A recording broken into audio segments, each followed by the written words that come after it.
যেটা করাচ্ছি অনার্সে একটু ডেপথে পাবে, পাস কোর্সের উপরে একটু হালকার উপর দিয়ে চলে যায়, বাট জিনিসগুলো একই। দেখো, লেখো নিউমেরিক্যাল অ্যানালাইসিস। নিউমেরিক্যাল অ্যানালাইসিস নতুন ইউনিট, নিউমেরিক্যাল অ্যানালাইসিস। আচ্ছা, নিউমেরিক্যাল অ্যানালাইসিস খুব ইন্টারেস্টিং জিনিস। মানে এই টপিকটা অনেক কিছু আননোন জিনিসের অ্যান্সার কিন্তু দিয়ে দেয়। মানে যেগুলো আমরা পারি না করতে, সেই না পারা উত্তরগুলো নিউমেরিক্যাল থেকে পেয়ে যাব। যেমন না পারা উত্তর কি? না পারা উত্তর হচ্ছে এটা, তোমাকে যদি বললাম একটা অদ্ভুত ফাংশন দিলাম, ধরো log x, তারপরে দিলাম হচ্ছে ধরো log x by sine square x into e to the power x dx integration of 0 to π/2, এরকম কোনো একটা ইন্টিগ্রেশন দিলাম। তুমি এটার ইন্টিগ্রেশন করতে গিয়ে হাতড়াবে, কি করব? UV form. হ্যাঁ, আমি বলতে চাইছিলাম নিউমেরিক্যাল অ্যানালাইসিস কি কেন করব, কি দরকার, একটু চ্যাপ্টার সামারিগুলো একটু বলা দরকার। যে নিউমেরিক্যাল অ্যানালাইসিস হচ্ছে এমন একটা টপিক যেটা অনেক না পারা জিনিসের উত্তর দিয়ে দেবে। মানে যেগুলো আমরা এতদিন পারতাম না, 11-12-এ যেগুলো পারতাম না, সেগুলো আমরা নিউমেরিক্যাল অ্যানালাইসিসের হেল্প নিয়ে আমরা করতে পারবো। যেমন কি? যেমন হচ্ছে এরকম একটা অদ্ভুত টাইপের আমি ইন্টিগ্রেশন নিলাম, আমরা কি সব ইন্টিগ্রেশনে আউটপুট বের করতে পারি? হয়তো সব ইন্টিগ্রেশনে কি আমরা আউটপুট বের করতে পারি? বাট ইন্টিগ্রেশন মানে জানি যদি ফাংশনটা কন্টিনিউয়াস কার্ভ হয়ে যায়, আর যদি সেটা এক্স অ্যাক্সিস দ্বারা কোনো একটা লিমিট থেকে আরেকটা এক্স অ্যাক্সিস দ্বারা কোনো একটা লিমিট দ্বারা বাউন্ডেড থাকে, তাহলে মাস্ট বি ওটা একটা এরিয়া ইনক্লুড করে। সাপোজ এরকম একটা হ্যাপাজার্ডলি কার্ভ নিলাম, এখানে দেখলে এক্স ইকুয়াল টু বি আর এক্স ইকুয়াল টু কত এ লিমিট। আমি তর্কের খাতিরে ধরে নিলাম এই কার্ভটা মানেই হচ্ছে সাপোজ এই কার্ভটা। বাট অলওয়েজ ইন্টিগ্রেশনের লিমিট মানে ইন্টিগ্রেশন মানেই জানি একটা এরিয়া। এরিয়া কি? কার্ভ বিটুইন এক্স অ্যাক্স, এক্সের limit between y limit. But কই, আমরা তো এইটার ইন্টিগ্রেশন বের করতে পারছি না, ঘেমে যাচ্ছি, করতে পারছি না, কি করে করব? সেইটুকু প্রশ্নের উত্তর কিন্তু নিউমেরিক্যাল অ্যানালাইসিস তোমাকে দিয়ে দেবে। সিমসন ওয়ান্থার বলে একটা রুল আছে, বা ট্রাপিজয়েডাল আছে, ওয়েডেলস আছে, এইগুলোর হেল্প নিয়ে তুমি কিন্তু এই সমস্ত অদ্ভুত অদ্ভুত কার্ভগুলোর এরিয়া বের করে দিতে পারবে। শুধু অদ্ভুত অদ্ভুত নয়, সোজা কার্ভ যেগুলো যেগুলো আমরা ফর্মুলা দিয়েও করেছি, সেই সমস্ত জিনিসগুলো নিউমেরিক্যাল অ্যানালাইসিসের হেল্প নিয়েও তুমি ভেরিফাই করে দিতে পারবে, মানে এরিয়াটুকু সমান আসবে। এক গেল। সেকেন্ড হচ্ছে আমি বলি সব ফাংশনের কি ডেরিভেটিভ করা যায়? সব ফাংশনে কি ডেরিভেটিভ করতে পারবে? এমন কিছু অদ্ভুত ফাংশন আছে সেগুলো ডেরিভেটিভ করা যায় না। আমরা ডেরিভেটিভ সেগুলোরই করি যেগুলো আমরা ফর্মুলা আমাদের হাতে আছে, বাট ডেরিভেটিভের যা ডেফিনেশন তাতে করে কিন্তু সব ফাংশনের কন্টিনিউয়াস ফাংশন হলে ডেরিভেটিভ করতে পারবে। বাট সেই সমস্ত জিনিসগুলো করতে পারবো, সেগুলো তুমি কিন্তু এই নিউমেরিক্যাল অ্যানালাইসিসের হেল্প নিয়ে তুমি করে দিতে পারবে। থার্ড আসি। থার্ড কি? আমরা eigen value eigen vector concept vector স্পেসে ছিল কোথাও, হচ্ছে আইগেন ভ্যালু আইগেন ভেক্টর তোমরা জানো না, অনেকে হয়তো জানো। আর থার্ড আমি বলি, ধরো একটা algebraic equation, algebraic equation x two the power 10 plus x two the power 9 plus ধরো এক্স প্লাস 3 ইকুয়াল টু 0। এটা একটা অ্যালজেব্রিক ইকুয়েশন। কখানা রুট আছে চরিত্র? কখানা রুট আছে? 10খানা রুট। এই 10খানা রুট আমরা এত সহজে বের করতে পারবো? এত সহজ? কিন্তু আমরা জানি কি every polynomial equation has a root, যেটা ফার্স্ট সেমে আমরা পড়েছিলাম। তো ওই 10টা রুট কি করে বের করব, সেটাও কিন্তু নিউমেরিক্যাল অ্যানালাইসিসের হেল্প নিয়ে আমরা বের করে দিতে পারবো। কতগুলো জিনিস আছে, যেমন তোমার নিউটন ড্যাপসন আছে, বাইসেকশন আছে, রেগুলার ফালসি আছে, ফিক্সড পয়েন্ট মেথড আছে। এই 4খানা মেথডের হেল্প নিয়ে আমরা কিন্তু এই সমস্ত অদ্ভুত অদ্ভুত ইকুয়েশনগুলো রুট খুঁজে দিতে পারবো। তোমাদের সিলেবাসে ওগুলো আছে, ইন্টিগ্রেশনটাও আছে আর রেগুলার রুট বের করাটাও আছে, কিন্তু ডেরিভেটিভটা তোমাদের নেই, বাট মনে হয় স্ট্যাটের অনার্সে আছে। আচ্ছা, এটা গেল। সঙ্গে আর আমরা কি পেয়ে যাই? পাওয়ার মেথড পাই যাই, আইগেন ভ্যালু আইগেন ভেক্টর পেয়ে যাই, ম্যাট্রিক্স ইনভার্স পেয়ে যাই, সবকিছুই পাওয়া যায়। তো যদিও জিনিসগুলো একটু লেবোরিয়াস জিনিস, মানে একটু পরিশ্রম করে আমাদেরকে পেতে হয়, বাট সি প্রোগ্রামিং বলে একটা টপিক আছে, সেই সি প্রোগ্রামিং এ তুমি যদি এই সিমসন ওয়ান থার্ড বলো বা রেগুলার ফালসি বলো, ওই প্রসেসগুলো ফর্মুলা বা সিমসন ওয়ান থার্ডের যে সি প্রোগ্রামিং, সেটা যদি করে ফেলো ইজিলি তুমি কিন্তু কম্পিউটার থেকে আউটপুটটা পেয়ে যাবে।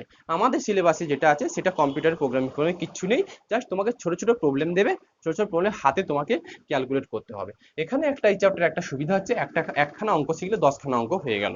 মানে জাস্ট আমি তোমাকে টাইপ বলবো সিমসন ওয়ান থার্ডে একটা ইন্টিগ্রেশন দিলাম, রেজাল্ট বের করো তো, বা তোমাকে বললাম একটা ইকুয়েশন দিলাম, রুট বের করো তো।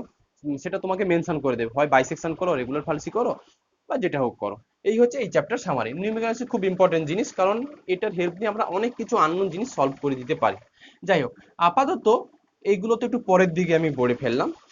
সামনের দিকে কিছু জিনিস আছে, যেরকম ইন্টারপোলেশন বলে একটা ব্যাপার আছে।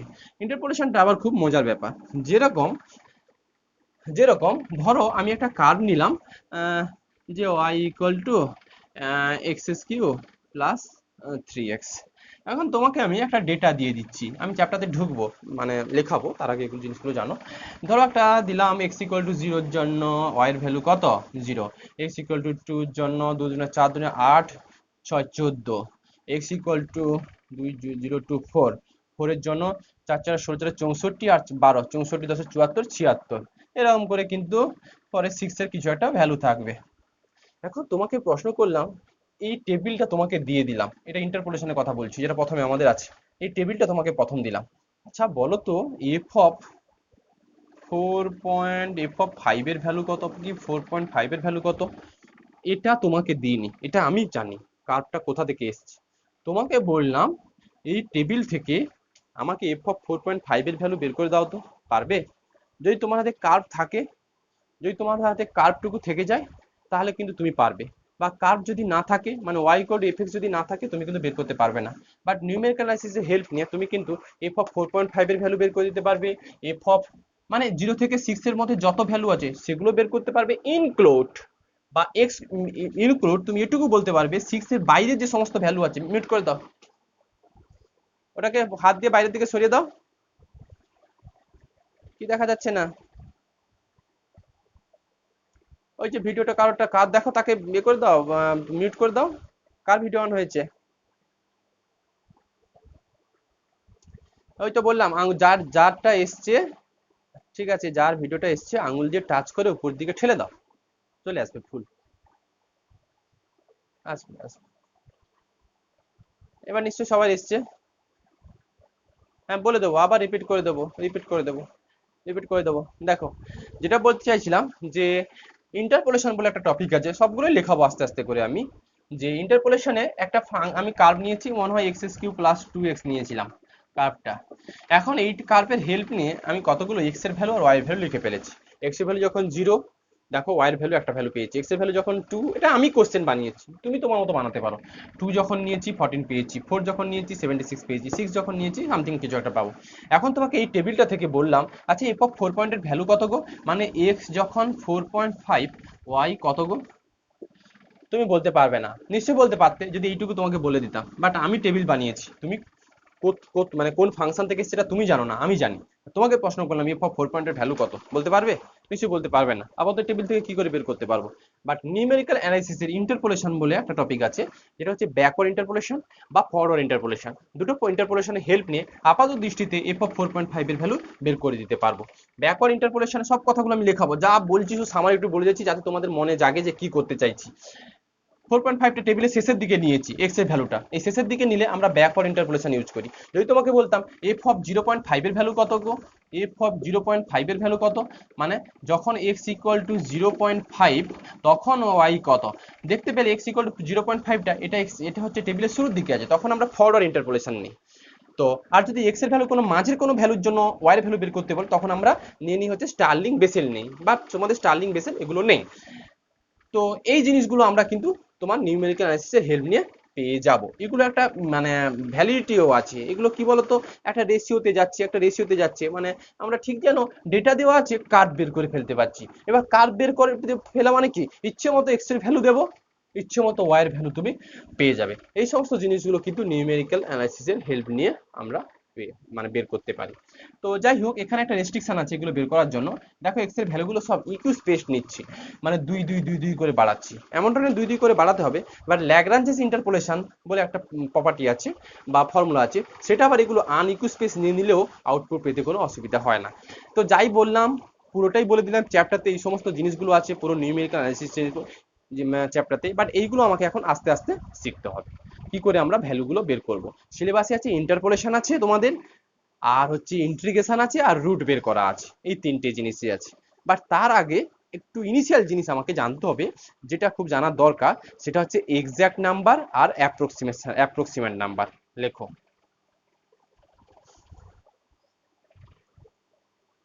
বলছি।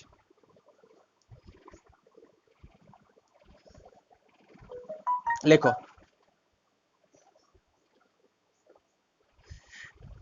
আচ্ছা, যেটা চ্যাপ্টারে ফার্স্ট চ্যাপ্টার থাকে নাম দিতে পারো চ্যাপ্টারটা। লেখো causes and estimate, chapter 1 causes, CAUSES, causes and estimation, causes and estimation of error in calculation,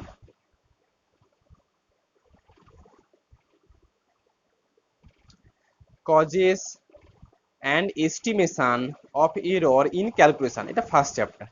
এর মধ্যে আছে, শুরু করো, exact and approximate number.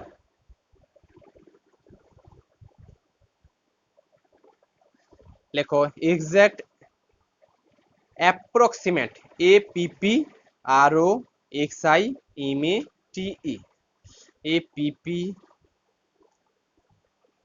APPROXIMATE, exact and approximate. Exact and approximate number লেখো, এক্সাক্ট অ্যান্ড অ্যাপ্রক্সিমেট নাম্বার। এর আন্ডারে লেখো the number which are used,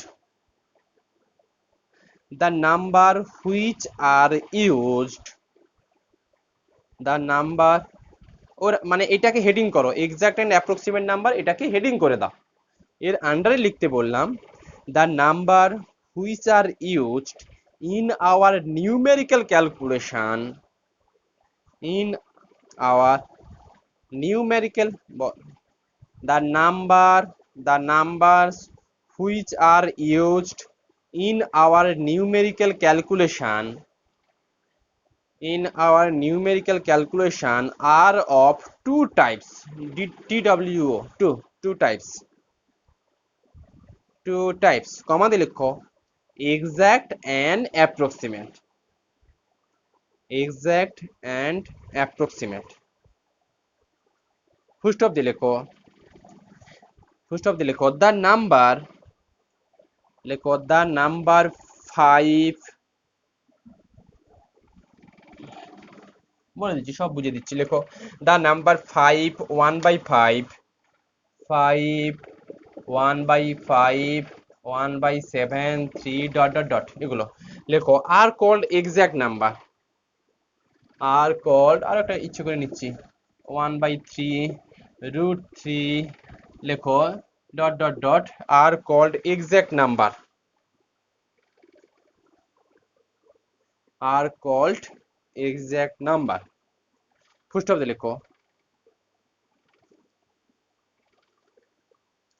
লেখো বাট, লেখো বাট, আচ্ছা 1/3 কে ভাগ করলে কত পাবে গো, পয়েন্ট কত, 0.33, এরকম চলতে থাকবে, হ্যাঁ, বাট 0.33, √3 কে করলে কত লিখি আমরা, 1.732, লেখো are the approximate number, are the approximate number of the exact number, কার 1/3 and √3 respectively, বাট 0.33 আর ডট ডট দেওয়ার দরকার নেই, বাট 0.33 কমা কত 1.732 আর the approximate number of the exact number 1/3 and √3 respectively। দেখো আলাদা করে এক্সাক্ট নাম্বার অ্যাপ্রক্সিমেট নাম্বারের ডেফিনেশন এটুকুই বলা যেতে পারে যে এক্সাক্ট নাম পাইটা বলে দিচ্ছি নিশ্চয়ই, পাইকে যদি গোটা পাই লেখো ও কিন্তু এক্সাক্ট, বাট 3.14 লেখো সেটা অ্যাপ্রক্সিমেট, সেরকম যদি গোটা লেখো এক্সাক্ট, বাট ইর যে ভ্যালু যেটা 2 থেকে 3 এর মধ্যে থাকে ওটা অ্যাপ্রক্সিমেট নাম্বার।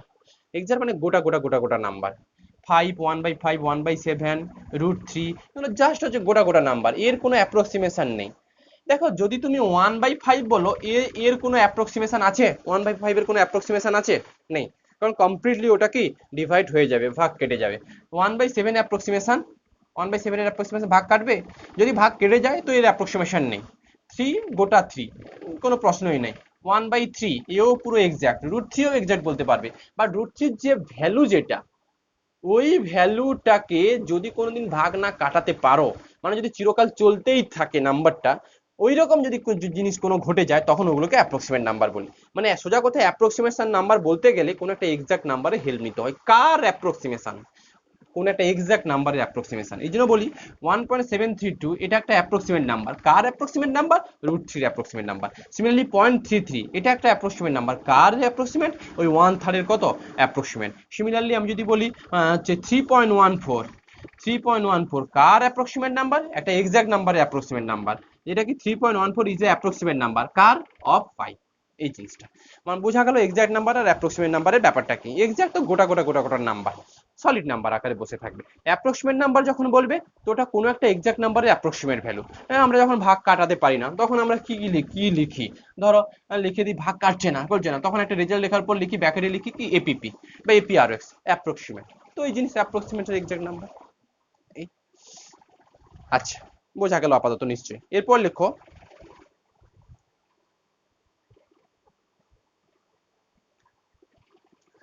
হেডিং করো, লেখো রাউন্ডিং অফ এরর। ROUNDING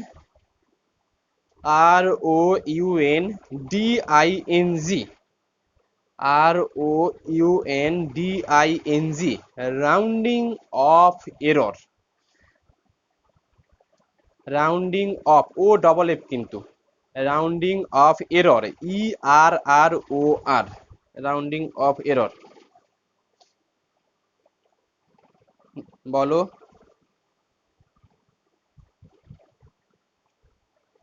হ্যাঁ ওইটা চ্যাপ্টারের নাম, ওটা causes and estimation of error in calculation, এটা চ্যাপ্টারটার নাম, ফার্স্ট চ্যাপ্টার। তার আন্ডারেই বলছি এগুলো। ফার্স্ট বললাম exact and approximate, second topic হচ্ছে রাউন্ডিং অফ এরর। আচ্ছা রাউন্ডিং অফ এররের ব্যাপারটা কি দেখো।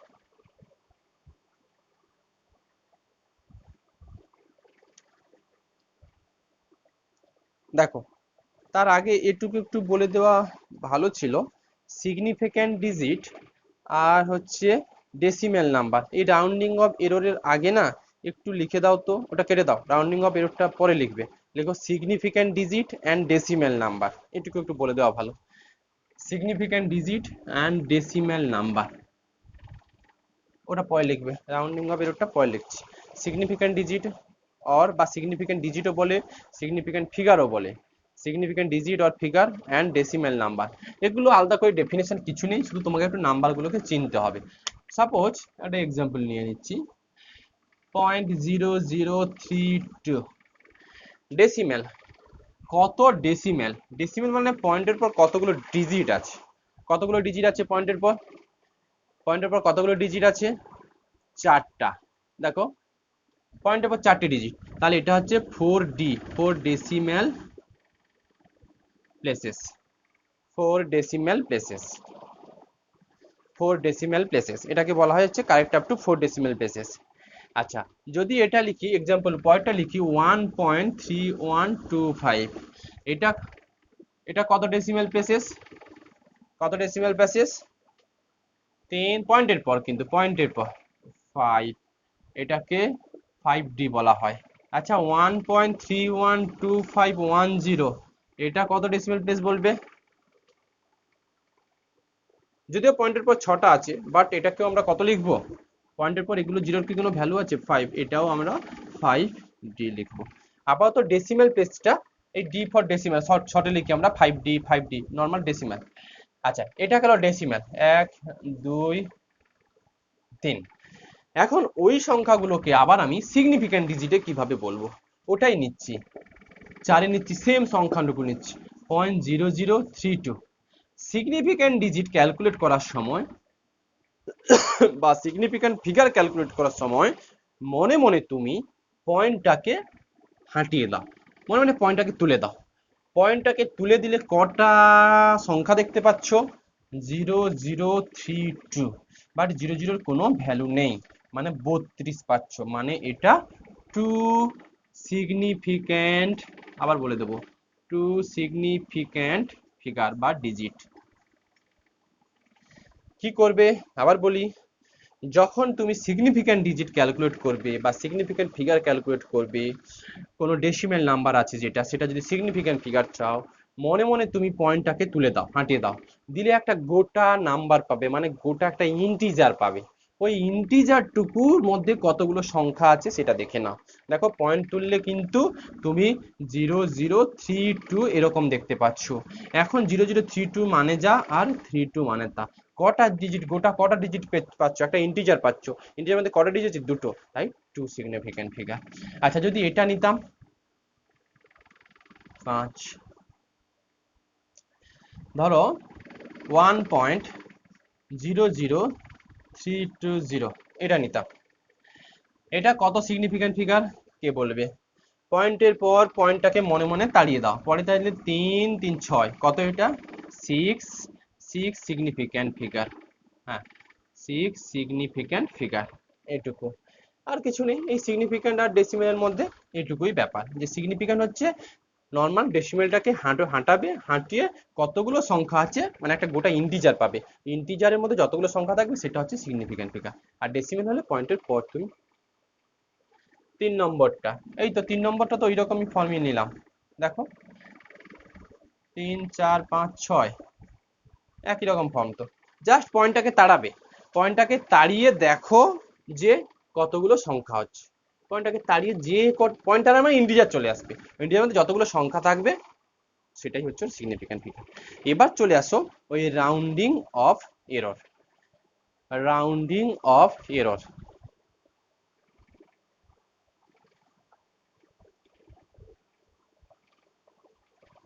রাউন্ডিং অফ এরর, এবার কি রাউন্ডিং অফ এরর মানে কি? ব্যাপারটা হচ্ছে এটা, ধরো তুমি ছোটবেলাও শিখেছো, তোমাকে বললাম এই সংখ্যাটাকে একটু রাউন্ড আপ করো তো 3 ডেসিমেল প্লেস পর্যন্ত নিয়ে। তুমি ছোটবেলা পর্যন্ত শিখেছিলে, যে ছোটবেলায় শিখেছিলে যে 3 ডেসিমেল প্লেস পর্যন্ত রাখতে বলছে, রাউন্ড আপ করা মানে 3 ডেসিমেল প্লেস পর্যন্ত, রাউন্ড আপ করা মানে 3 ডেসিমেল প্লেস পর্যন্ত ফিগারটাকে লিখতে বলছে। ডেসিমেল মানে পয়েন্টের পর মানে এইখানে এসে স্টপ হবে। আমরা শিখেছিলাম এই স্টপ হওয়ার জায়গাটার পরের যে ডিজিটটা আছে সেই ডিজিটটা যদি 5 অথবা 5-এর থেকে বড় হয়ে যেত, তাহলে আমরা প্রিভিয়াস নাম্বারে কত যোগ করতাম? কত যোগ করতাম? 1 যোগ করতাম, তাহলে 1। ছোটবেলার নিয়ম অনুযায়ী এটার রেজাল্ট হবে 3.13, correct up to 3 decimal places. এটা ছোটবেলা শিখেছি, বাট এখানে একটু মডিফিকেশন জিনিস আসবে, সেটা কি আমি বলবো একটু পরে, আমি যখন এক্সাম্পল গুলো নেব তখন বলবো। আচ্ছা যদি এটা কিন্তু নিউমেরিক অ্যানালাইসিসে এই রেজাল্ট আসবে না, আমি দুটো জিনিস নিচ্ছি, 3 হ্যাঁ 2 থাকবে, এটা নিলাম, এটা নিলে একটা রেজাল্ট আসবে। আর 1.31 সাপোজ এটুকু নিলাম 6, এটা নিলে একটা রেজাল্ট আসবে, আমি লিখবো সব অ্যান্সার গুলো। আর একটা নিলাম 1.3124, এটা নিলে আর একটা অ্যান্সার আসবে। এখন প্রশ্ন হচ্ছে কোনটার কিরকম অ্যান্সার আসবে। দেখো এই দুটো নিয়ে কোনো ডাউট নেই, কি আমরা শিখেছিলাম যত ডেসিমেল পর্যন্ত রাখতে চাইছি, 3 ডেসিমেল পর্যন্ত রাখতে চাইছি, তাহলে 3 ডেসিমেলের পরের যে প্লেসটা আছে 4 নম্বর ডেসিমেলটা আমাকে দেখতে হয় যেটা 5 অথবা 5-এর থেকে বড় কিনা। যদি 5-এর থেকে বড় হয় চোখ বুজে প্রিভিয়াস নাম্বারে 1 অ্যাড করে দাও, মানে এটুকু হবে অ্যাপ্রক্সিমেট, এটুকু লিখতে পারো এটা কত 1.313। আর এখানে লেখো এটা কি, এখানে লেখো কারেক্ট আপ টু কত ডেসিমেল প্লেস পর্যন্ত নিয়েছো, এটা কারেক্ট আপ টু কত ডেসিমেল প্লেস? 3, লেখো correct up to 3 decimal places. আমি এই দুটোতে আসবো, এই দুটোই মেন ফান্ডা বলতে গেলে, আর বাকিটুকু নিয়ম আগের নিয়ম। 1.313, দেখো 3 ডেসিমেল প্লেস পর্যন্ত রাখতে চেয়েছো, তাই 3-এর পরের ডেসিমেল দেখবে 5-এর থেকে বড় হচ্ছে কিনা, যদি 5-এর থেকে বড় হয়ে যায় চোখ বুজে 1 অ্যাড করে দেবে, কোনো ফান্ডা কিছু নেই এখানে। তো যেহেতু 6 ছিল জাস্ট 1 যোগ করে দিচ্ছি 1.313, কারেক্ট আপ টু ব্র্যাকেটে লিখতেই হয়, কতদূর পর্যন্ত লিখেছো, correct up to 3 decimal places, তাই 3 ডেসিমেল প্লেসেস লিখেছো। আচ্ছা এটা অ্যাপ্রক্সিমেট কত হবে? 1 পয়েন্ট, দেখো 4 আছে মানে 5-এর থেকে ছোট আছে, তো 5-এর থেকে ছোট থাকলে অতএব জাস্ট যেটা ছিল সেটাই 1 পয়েন্ট কত 1.312, এটা ব্র্যাকেটের মধ্যে লেখো কারেক্ট আপ টু কত 3 decimal places, correct up to 3 decimal places। এখন মেন দুটো ফান্ডা এখানে এসে কি হবে, এখানে এসে কি হবে আমি দুটো উত্তর লিখি তারপর বলে দিচ্ছি। 1.312 এটা লেখো correct up to 3 decimal places। 1.312 correct up to 3 decimal places। আমি ছোটবেলা শিখেছি 3, এখানে বড় হয়ে উঠে গেছে একটু মডিফাই জিনিস। 1.312 লেখো, লজিক আমি দেবো কেন। আর এটা লেখো 1.314, এইখানে লেখো, এও লেখো correct up to 3 decimal places. দুটো দুরকম হচ্ছে। ব্যাপারটা কি হয় দেখো, মডিফিকেশন প্রসেস বলে যে এটাই তুমি যত ডেসিমাল প্লেস পর্যন্ত অ্যান্সার রাখতে চাইছো তারপরে সংখ্যাটা ঠিক এক্সাক্ট 5 হচ্ছে কিনা দেখো। 5-এর থেকে বড় হলে কোনো প্রশ্নই নেই, 1 যোগ হয়ে যাবে, বাট 5 হচ্ছে কিনা দেখো। হ্যাঁ 5 হচ্ছে। 5 হলে ছোটবেলার নিয়ম অনুযায়ী প্রিভিয়াস নাম্বারে 1 অ্যাড করে দিতাম, না এখন অ্যাড করব না। অ্যাড করার আগে একটু চোখ খুলে তাকাতে হবে যে এইটুকু সংখ্যা মানে প্রিভিয়াস নাম্বারটা ইভেন না অড। যদি প্রিভিয়াস নাম্বারটুকু ইভেন হয়ে যায় তাহলে কোনো চেঞ্জ থাকবে না। দেখো 2 ইভেন ছিল, তার জন্য 1.312 কে 2ই রেখেছি আমি, 1.312, তার জন্য 1.312। সেকেন্ড কেসের দেখে দেখো, আমিও এখানেও 3 ডেসিমাল পর্যন্ত অ্যান্সার রাখতে চাইছি। পয়েন্ট নাম্বারটা দেখি শুধু খালি 5 হচ্ছে কিনা। হ্যাঁ 5 হচ্ছে। তার আগের নাম্বারটা যদি অড থাকে তাহলে 1 যোগ করবে, তার জন্য আমি 1.314 এটুকু লিখেছি। একটু নিজের মতো করে লিখে নাও, এটা ডেফিনেশন আলাদা করে কিছু লেখানোর নেই।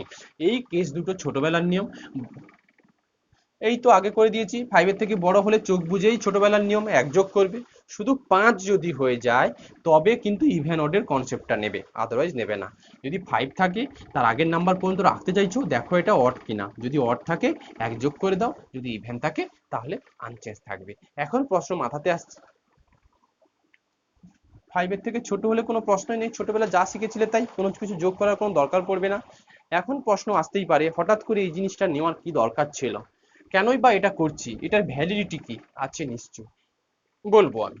তার আগে এইটুকু একটু করে নিই তো, 1.3131051, এটাকে কত লিখবো? এটাকেও কারেক্ট আপ টু 3 ডেসিমাল পর্যন্ত রাখতে চাইছি। 0 কত রাখবো? 0 ইভেন নাম্বার থাকে, 0 ইভেন নাম্বার থাকে এই কেসের জন্য। 0 একটা ইভেন নাম্বার, কারণ হচ্ছে ইভেন নাম্বারে ফর্ম ছিল 2k ফর্ম ছিল, একটা ইভেন নাম্বারকে অলওয়েজ 2k ফর্ম লিখতে পারতাম। আর k বিলংস টু জেড ছিল, কে একটা ইন্টিজার ছিল, কে কিন্তু 0 হতে পারতো। অলওয়েজ মাথায় রাখবে 0টা হচ্ছে ইভেন নাম্বার। তাহলে এটাকে 1.310 তুমি এইটা লিখতে বাধ্য। এটা correct up to 3 decimal places, যেহেতু 3 বলেছে, অ্যাকচুয়ালি এটা 2 ডেসিমাল প্লেস দিচ্ছে, বাট এটা 3 ডেসিমাল ফর্ম করতে পারবে না, কারণ 3 ডেসিমাল যখনই ফর্ম করতে যাবে তখন একটা 0 দিতে হবে। আবার যদি 0 না দিয়ে পয়েন্টটা নিয়ে নাও তাহলে 4 ডেসিমাল প্লেস হয়ে যাচ্ছে। যাই হোক, আদতে এটা 3 2 যাই যা বলবে বলো, আমি শুধু এটুকু বলতে চাইলাম 0 কেস থাকলে কিন্তু 0 0ই থাকবে, 0টা হচ্ছে ইভেন নাম্বার, এটুকু যেন মাথায় থাকে। 1.310, হ্যাঁ অবশ্যই। এটা 2 বললে তো আমি এইখানে রেখে দিতাম, মানে অ্যাকচুয়ালি 1.310 2ও বলা চলে 3ও বলা চলে, যেহেতু ইভেন ওডের কনসেপ্টটা নিউ।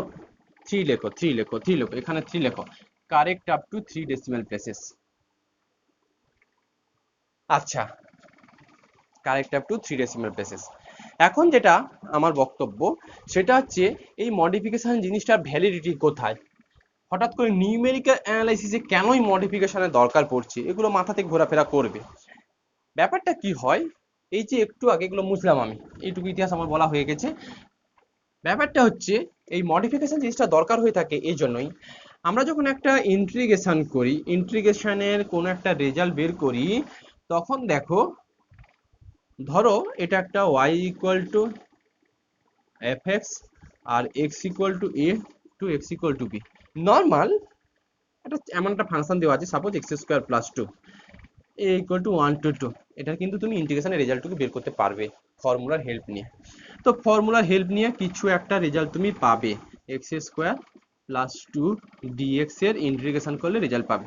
বাট একটু আগে আমি তোমাকে কতগুলো কথা বলেছিলাম যে কতগুলো ফর্মুলা হেল্প নিয়ে, যেরকম সিমসন ওয়ান থার্ড, ট্রাপিজয়েডাল, এই সমস্ত রুলগুলোর হেল্প নিয়ে আমরা এইটুকু ইন্টিগ্রেশনও করে দিতে পারবো। সেইটুকু ইন্টিগ্রেশন করলে যে রেজাল্ট আসবে সেই রেজাল্টটা এক্সাক্ট আসতে পারে, আবার কি অ্যাপ্রক্সিমেট আসতে পারে। মাথায় রাখবে এই ফর্মুলার হেল্প নিয়ে যে রেজাল্টগুলো আসে সেগুলো একবারে এক্সাক্ট রেজাল্ট।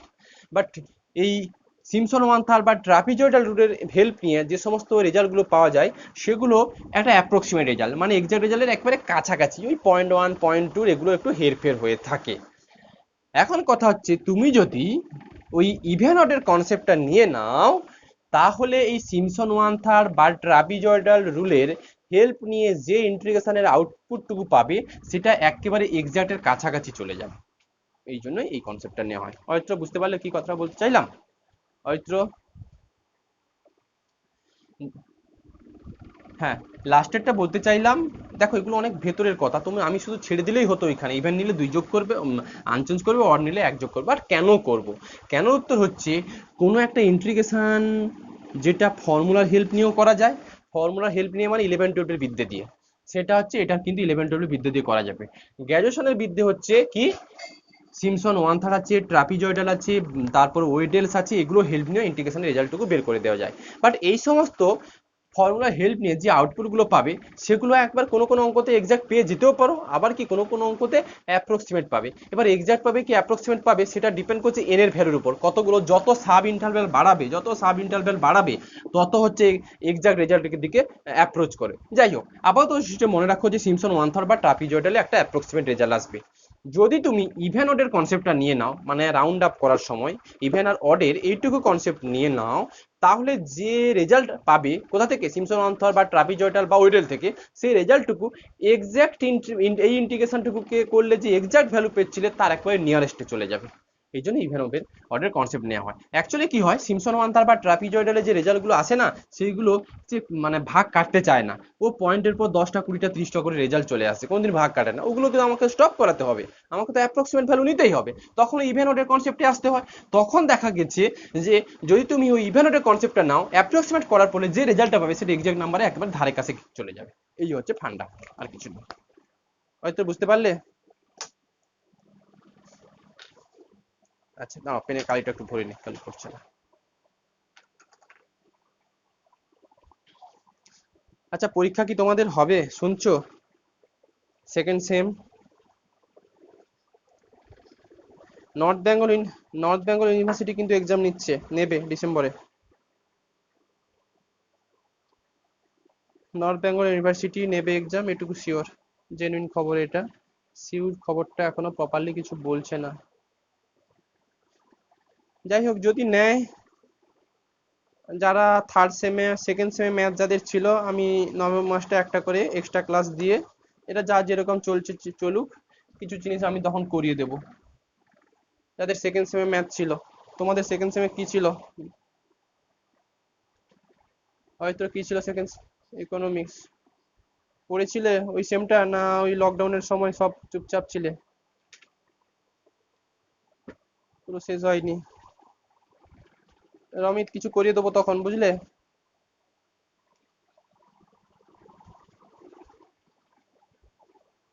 হ্যাঁ, হ্যাঁ, হ্যাঁ, হ্যাঁ। কি করবে এখন?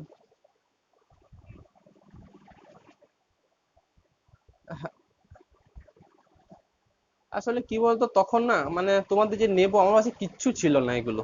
পুরো তো 2 মাস পুরো সবাইকে বসিয়ে দিয়েছে, নয় বোর্ড ছিল বাড়িতে, নয় ব্রডব্যান্ডে কানেকশন নিতে পেরেছি, কিছুই করতে পারিনি, অনলাইন তো বন্ধ। তো ওই সময় যার জন্য আমি অনার্সের ক্লাসগুলো শুধু ফোনে ফোনে দিতাম, কনফারেন্সে দিতাম, আর আমার হাতে কোনো উপায় ছিল না। তো তোমাদের পাস কোর্সগুলো দিইনি, দুটো ইয়ার যেটা ছিল থার্ড, হ্যাঁ সেকেন্ড ইয়ার চলছিল মনে হয়, থার্ড ইয়ার তো তখন পরীক্ষা, ওদের তো সিলেবাস কমপ্লিট হয়ে গেছিল পুরোনো সিলেবাসের, থার্ড ইয়ার দুটো অনার্সকেই শুধু কনফারেন্সে দিতাম আর নোটপত্র পাঠাতাম, বা তোমাদের পাস কোর্সগুলো আর দেওয়া হয়নি। তো যাই হোক, যদি নেয় আমি না হয় ওই একটা মাস আমি দিয়ে দেবো ক্লাস কিছু, একটু শিওর হয়ে যাই।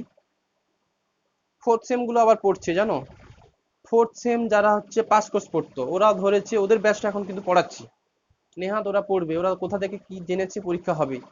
তো ফোর্থ সেমটা দিচ্ছি এখন জেনারেলের। আর যদি তোমাদের নেয় তখন আমি দিয়ে দেবো থার্ড সেম, থার্ড সেম নয় সেকেন্ড সেম। আচ্ছা, চলে আসো এবার। তো আপাতত এই কোশ্চেনগুলো রাউন্ড আপ এরর তুমি করতে পারবে। আমি 10 ইয়ার্স নেবো, 10 ইয়ার্সে এই রাউন্ড আপ করতেই দেয়, 10 ইয়ার্সে দু একটা অঙ্ক দেখি না।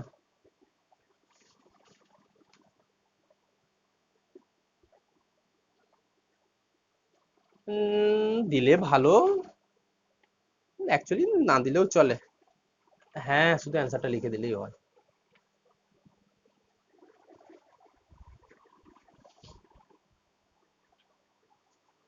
যেরকম কোশ্চেন আছে দেখো,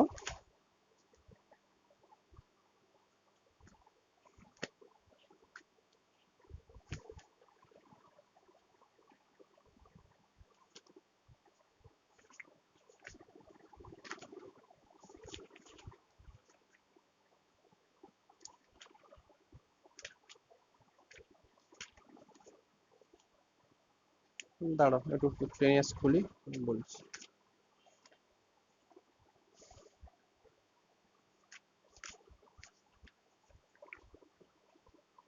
তাহলে সামনে সোমবার আর ক্লাস করবে না করবে না, কি ইচ্ছে হচ্ছে বলো? ছুটি?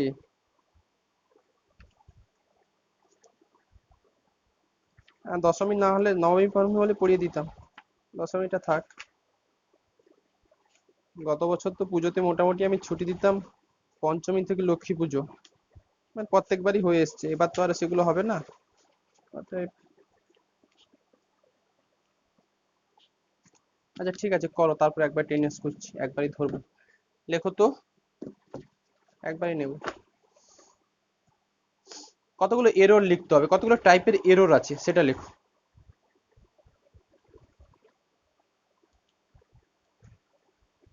লেখো, হেডিং করো অ্যাবসোলিউট এরর, ABSOLUTE। লেখো অ্যাবসোলিউট এরর, কমা দিয়ে লেখো relative error, absolute error ABSOLUTE,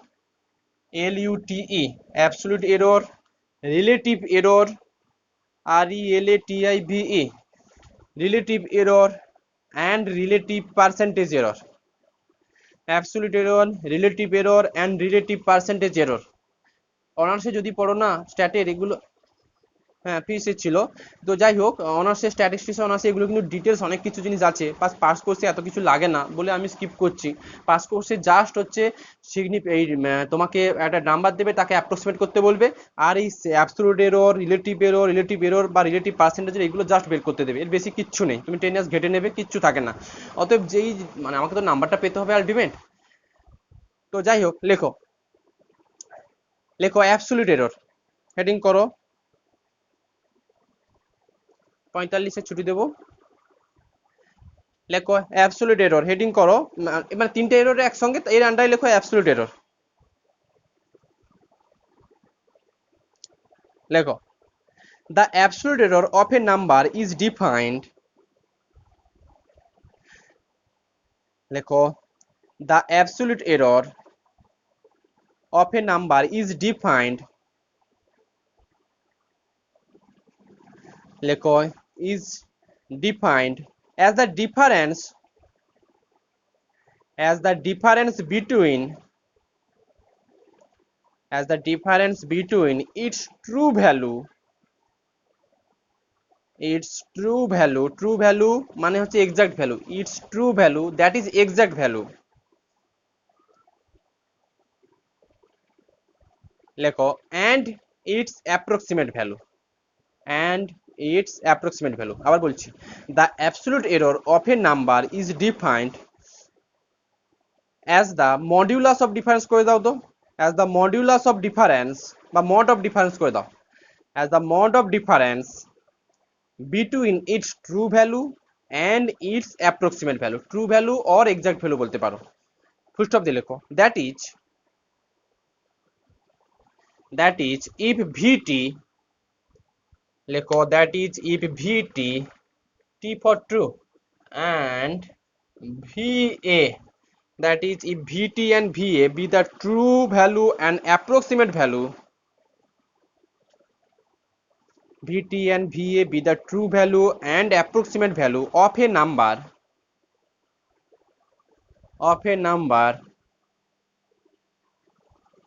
লেখো then absolute error is, লেখো then absolute error EA দিয়ে আমরা লিখি, then absolute error EA equal to mod of VT minus VA। এটা কিছুই নয়, ধরো তোমাকে বললাম আচ্ছা 1/3 একটা এক্সাক্ট নাম্বার, এটাকে আমরা VA দিয়ে ডিফাইন করেছি। এই 1/3 এক্সাক্ট নাম্বার একটা অ্যাপ্রক্সিমেট নিলাম 0.333, এটাকে হচ্ছে তোমার VT ট্রু ভ্যালু, আর এটাকে আমি বললাম VA অ্যাপ্রক্সিমেট ভ্যালু। তাহলে EA কত হবে? EA হবে মডিউলাস অফ VT মাইনাস কত VA, বা 1/3 মাইনাস কত 0.33। এই 1/3 মাইনাস 0.33 ক্যালকুলেট করার সময় এই 1/3টাকে আলাদাভাবে ক্যালকুলেট করবে না, কি করবে তুমি জাস্ট এলসিএম করবে 1 মাইনাস 0.33 ইন্টু 3 বাই কত 3 করলে কিছু একটা ভ্যালু আসবে। এবার এখানেও তোমাকে বলে দেবে এটাকেও না এত দূর পর্যন্ত তুমি রাখো, যে 3 ডেসিমেল পর্যন্ত কি 4 ডেসিমেল পর্যন্ত কিছু একটা তোমাকে রাখতে বলবে। জাস্ট এটা একটা দেখবে মানে হচ্ছে 0.000 এরকম কিছু একটা অ্যান্সার আসবে, মানে পয়েন্টের উপর জিরো আসবেই, কারণ তুমি বাদ দিচ্ছ কত 1/3 থেকে 0.33। জিনিসটা যেটা বলা হলো এক্সাক্ট নাম্বার থেকে অ্যাপ্রক্সিমেট নাম্বার বাদ দিয়ে দাও, তার মডিউলাস ভ্যালুটাকেই বলবে তুমি জাস্ট হচ্ছে কি অ্যাবসলিউট এরর। এরপরে লেখো, অঙ্ক নেব আমি 10 ইয়ার্সে অঙ্ক নেব, সেটা বলে দেবে, সেটা কোশ্চেনে বলে দেবে তোমাকে, আমি তো কোশ্চেন এখন লেখাইনি, কোশ্চেনে তোমাকে বলে দেবে যে অ্যাবসলিউট এররটা কত ডেসিমেল পর্যন্ত, 003 যা আসবে তাই। আচ্ছা দেখো এটা অ্যান্সার তোমাকে বলে দেবে, লেখো এরপর রিলেটিভ এরর। লেখো relative error is defined by, লেখো রিলেটিভ এরর RELATIVE, লেখো relative error is defined by ER, relative for R, ER denoted by, লেখো relative error is denoted by, এটাকে ডিনোট করা হয় denoted by ER and defined by ER equal to just EA by VT, EA by VT। EA কি ছিল? Absolute এররকে true value দিয়ে বা exact value দিয়ে ভাগ করে দাও, ভাগ করলে যে রেজাল্ট পাবে, মিউট করে দাও, ভাগ করলে যে রেজাল্ট পাবে ওটাকে আমরা বলছি হচ্ছে রিলেটিভ এরর ER। এরপরে লেখো রিলেটিভ পার্সেন্টেজ এরর, লেখো relative percentage error is denoted by, লেখো relative percentage error is denoted by EP দিয়ে ডিনোটেড করা হয়, EP and defined by EP equal to just ER into 100 করে দাও, ER into 100। তোমাদের পরীক্ষাতে কি আসে, কতগুলো নাম্বার দেবে, এক্সাক্ট নাম্বার দেবে, এখন অঙ্ক নেব, আর অ্যাপ্রক্সিমেট নাম্বার দেবে, তোমাকে বলবে এটা হচ্ছে রিলেটিভ এরর বের করো, পার্সেন্টেজ এরর বের করো, অ্যাবসলিউট এরর বের করো, এই সমস্ত জিনিসগুলো তোমাকে দেয়। আমি কোশ্চেন নিচ্ছি, এবার দেখো দুটো কোশ্চেন নিই, ছেড়ে দেবো আজকে।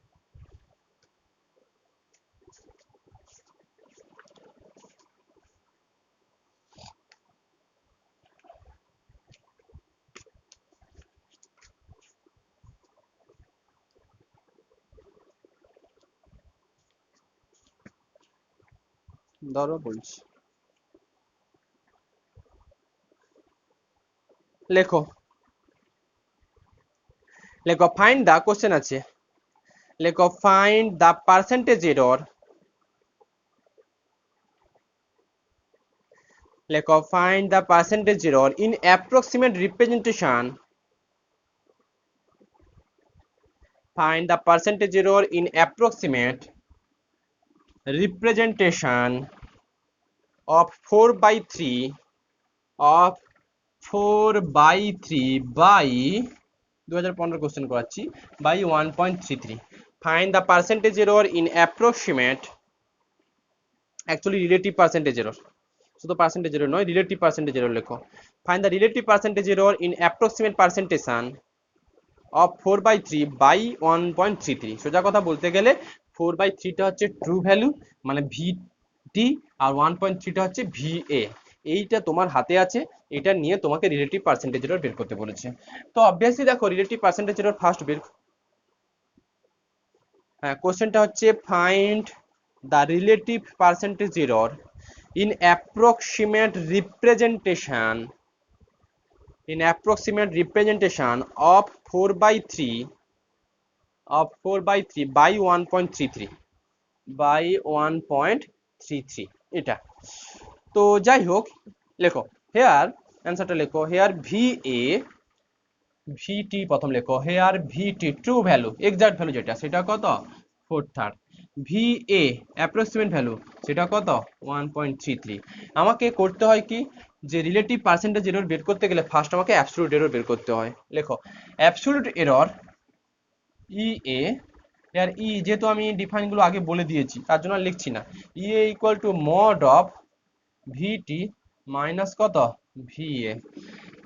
তো ভিটি কত 4/3 minus 1.33, 4 minus 1.33 into 3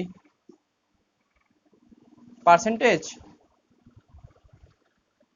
না কোনটা দেখে নিচ্ছি, করো দেখি কি আছে। আচ্ছা এটা হলে কত দিচ্ছে গো, জাস্ট এটা কার করবে 4 minus 1.33 into 3 divided by 3 করে ফেলো।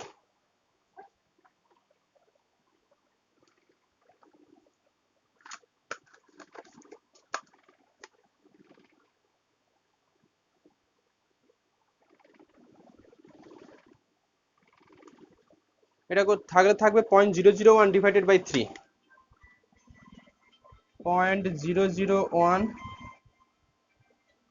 0.001 by 3। Hello hello hello hello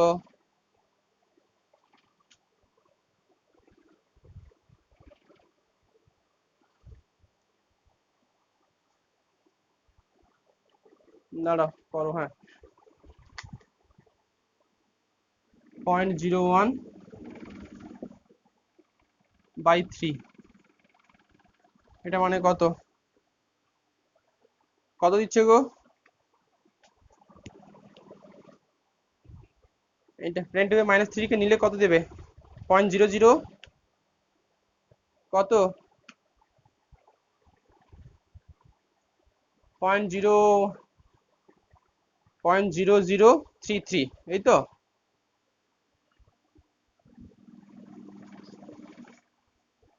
এরকম আসবে, আরো অনেকগুলো ছিল বাট তুমি যতটা লিখবে ততটাই লেখো, কিছু বলে দেয়নি মানে তুমি নিজের ইচ্ছা মতো, তাই বলে 0.00 লেখো না, তাহলে অ্যান্সার সব জিরোই আসবে।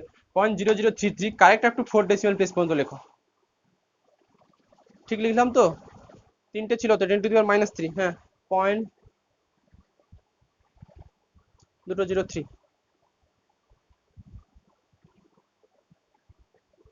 তুমি 4 ডেসিমেল পর্যন্ত লিখেছো, 4 ডেসিমেল তোমার মর্জি, কিছু বলে দেয়নি মানে তুমি তোমার মর্জি মতো লিখবে, তবে 2 ডেসিমেল পর্যন্ত করবে না, 2 ডেসিমেল হলে পুরো ভ্যালুটা জিরো দেবে। আচ্ছা 3 নাও কোনো অসুবিধা নেই। 0.0033 কারেক্ট আপ টু ব্র্যাকেটে লেখো correct up two 4 decimal places, correct up two 4 decimal places.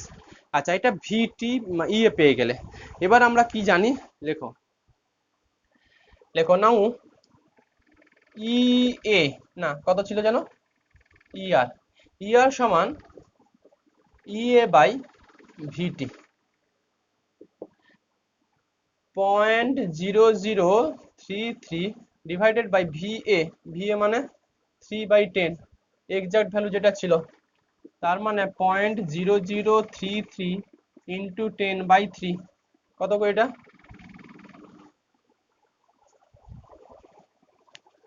ভিটি 4/3 ছিল, আচ্ছা আচ্ছা 4/3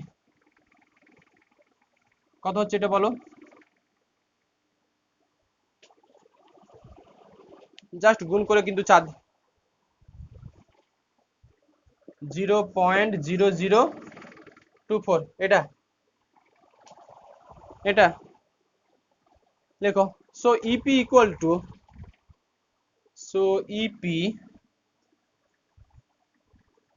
কত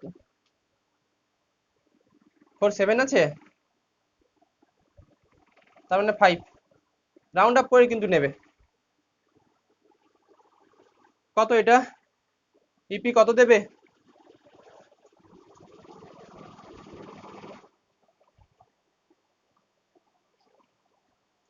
কত, 0.25, ইপি ইকুয়াল টু 0.0025 ইন্টু 100, এই হচ্ছে অঙ্ক। আচ্ছা আমি বলো। হুম,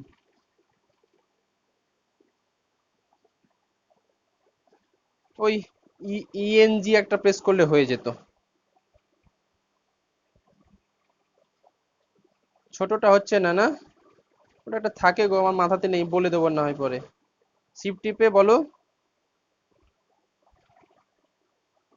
শিফট টিপে ইএনজি করলে চলে আসে, দেখো তো হচ্ছে কিনা।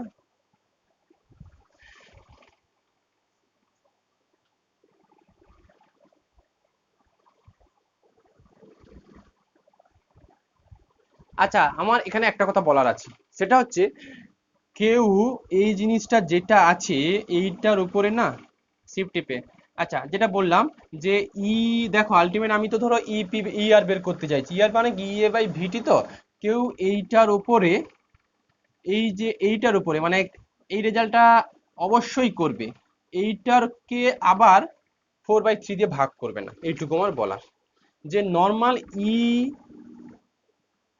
এ যেটা আছে সেটা কিন্তু আগে বের করবে, এটা কিন্তু ইএ নয়, 0.01/3 এটা ইএ নয়, ইএ হচ্ছে অ্যাপ্রক্সিমেট ভ্যালুটা ইএ, এরর কথাটা আছে, এটা এক্সাক্ট হয়ে যাচ্ছে। অনেকে কি ভুল করে দেয়, এই দেখতে পাচ্ছি 0.01/3, ও একটু পরে তো 4/3 দিয়ে কাটাকুটি হবে, তার মানে থ্রিটাকে এখানে কাটাকুটি হয়ে 4 একটা মাল্টিপ্লিকেশন হবে, ওইটুকু ভুল কিন্তু করবে না। জাস্ট এটার যা রেজাল্ট আসবে সেটা লিখবে, সেটাকে কিন্তু ই এ দ্বারা ডিফাইন করবে, তারপর কিন্তু আর ক্যালকুলেট করবে। মানে ভেবে দেখছো যে নিচে 3 আছে, একটু পরে 4/3 দিয়ে ভাগ করবো, 3টা কাটাকুটি হয়ে যাবে, সেটুকু করবে না। জাস্ট এটার অ্যাপ্রক্সিমেট যা ভ্যালু আসবে সেটা লিখবে, সেটাই তাকে আবার ভিটি দিয়ে ভাগ করবে, এইটুকু বলা। ওই যে রাউন্ডিং এররটা, রাউন্ডিং এরর তো ওইগুলোই এরর তোমাকে শিখিয়েছি, ইভেন অড থাকলে। আর ও যেটা বললো এইখানে হচ্ছে 2.7 না কত এসেছিল, এরপরে 7 ছিল, আর এখানে মনে হয় 4 ছিল। যাই অঙ্ক নাও না কেন, যখন তুমি রাউন্ড করবে, রাউন্ড করার সময় যদি 4 ডেসিমেল পর্যন্ত রাখতে চাইছো, তারপরে কি সংখ্যা আছে সেটা যেন মাথায় থাকে। যদি 5-এর থেকে বেশি থাকে চোখ বুজে একটাতে অ্যাড করবে, তার জন্য এখানে একটা অ্যাড করা হয়েছিল। রাউন্ডিং এরর তো ওই এরর গুলোকে আমরা রাউন্ডিং আপ এরর বলি, যখন হচ্ছে ইভেন অডের কনসেপ্ট থাকে ওইগুলোকে। এই এই হচ্ছে ব্যাপার। ঠিক আছে, আজকে আর করাবো না বেশি, একবারে